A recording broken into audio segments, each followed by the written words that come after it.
Welcome to the Voice Zone, helping you speak your best with internationally recognized speech coach Patrick Munoz.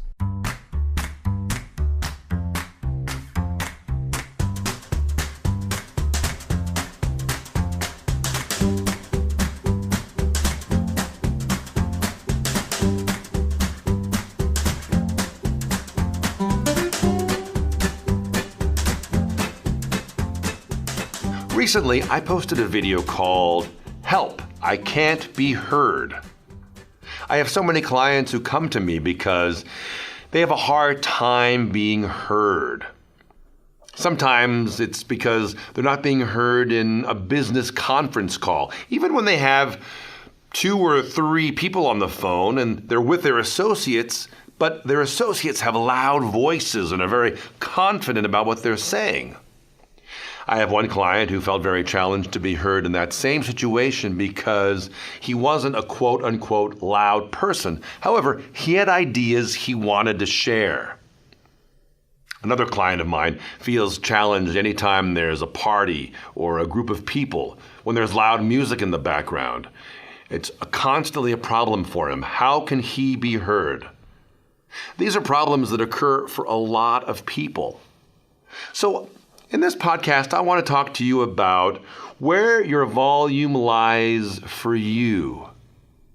Where does your communication work for you? And where does it not work? How did that begin? And what are you doing with that now?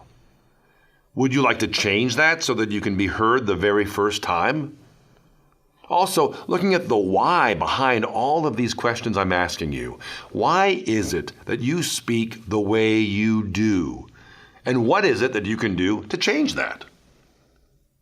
First of all, I think it's really important to look back at the historical use of your voice. For some people, because of the way they are built, their lung capacity, the physical makeup of their body, the way that they have learned to use their voice, well, some have naturally big voices. I have a naturally big voice. Other people, because of those experiences, have naturally quiet voices. And what's really wonderful, and I love talking about here in the Voice Zone, is that everybody's voice is unique. Each has their own fingerprint.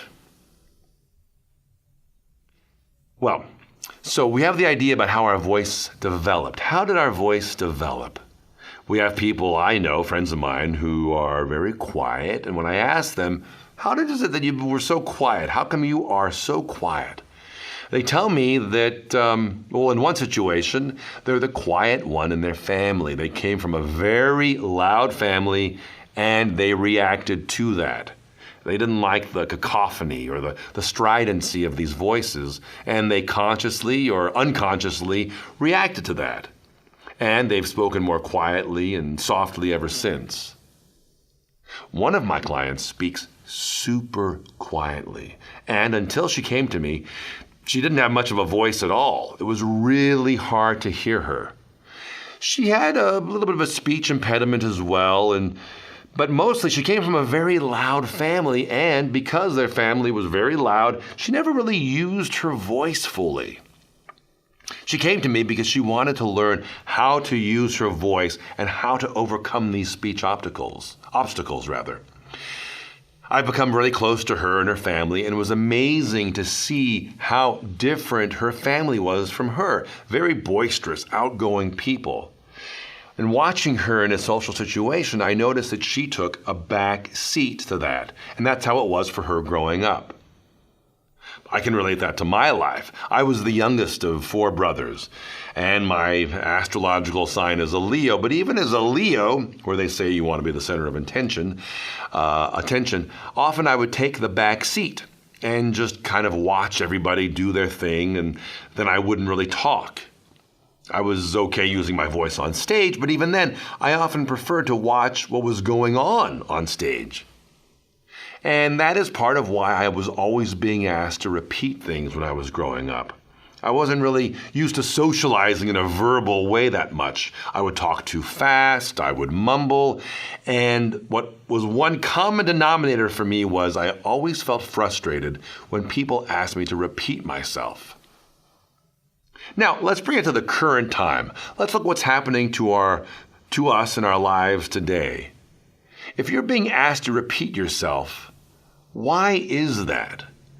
It's funny, my assistant Marcus and I were talking about this, and he mentioned to me that when he feels unfocused, when he's not centered, when he's coming from a situation that makes him feel flustered or frustrated, and let's say he walks into a Starbucks to order a cup of coffee, he finds oftentimes that what he says is misunderstood. For me, I know that when I walk into a store and if I'm feeling hyper from all of the things I've been doing, I'll have a hard time spitting things out. Everything kind of feels jammed in my mouth as I'm talking. So part of that is situational. What is going on around me at that time? And the same is true for you. What is going on around you at that moment? Maybe it's a mental thing, perhaps a mental preoccupation with other things you were doing. However it is, it comes back to not being centered. And that's why I love talking about the diaphragm and speaking from the diaphragm.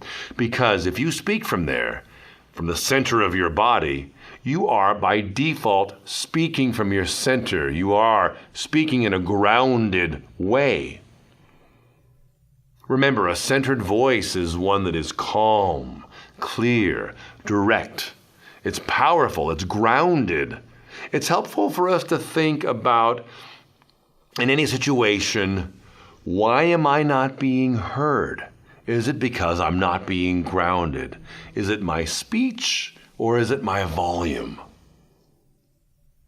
Listen, all of us have so many things we want to say.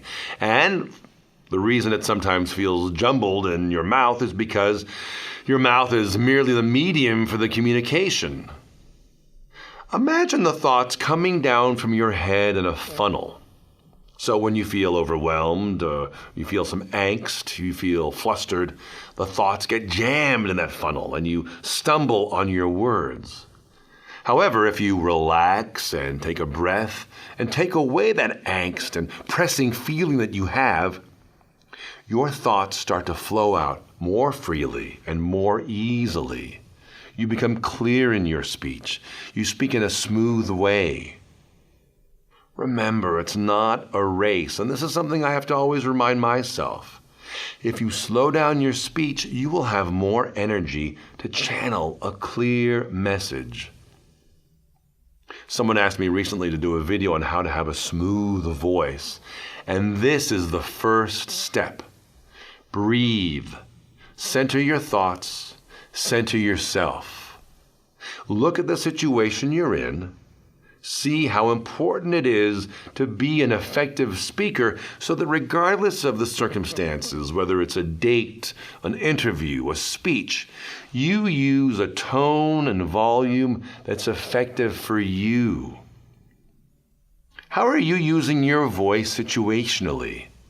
What are the acoustics? Is your voice ricocheting off the walls? Really be concise in the way you look at the way you use your voice.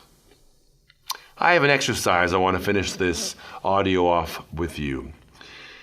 Try this. The next time you order coffee, prep yourself with nice, deep breaths. And then, when you place your order, use your full breath to speak in a clear, full voice, and see what effect that has on your barista. Make it your intention to be heard the first time.